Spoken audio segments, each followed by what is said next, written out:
Sa pagkakaroon, misumada na og 57,006 ang COVID cases sa tibuok Pilipinas. Base kini sa talaan sa Department of Health. Samtang 1,599 ang namatay og 20,371 ang recoveries. Talisay City Hall, sirad-an una alang sa disinfection, human 8 ka mga kawani ang nagpositibo sa COVID-19. Silian Singkulan sa report.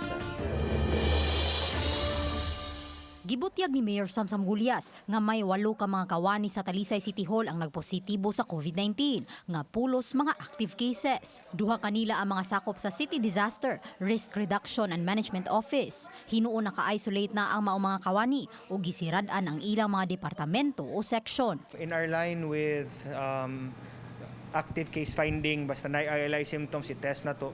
So natay duha atong giswab and they turned out positive. So they've been isolated since, and today we are swabbing all their family members. Sa 8 ka mga kaso, 3 kanila ang ipaubos unya sa rapid test kay nahuman na sila sa 14-day quarantine. Subay niini, sirad-an ugmang adlaw Hulyo 14 hangtod na sa Biyernes Hulyo 17 ang Talisay City Hall. Kini aron mapahigayon ang subsob nga disinfection ug uban pang mga lakang alang sa kasiguraduhan sa publiko. Close ang City Hall for massive disinfection and contact tracing of its employees. No, abli ang EOC.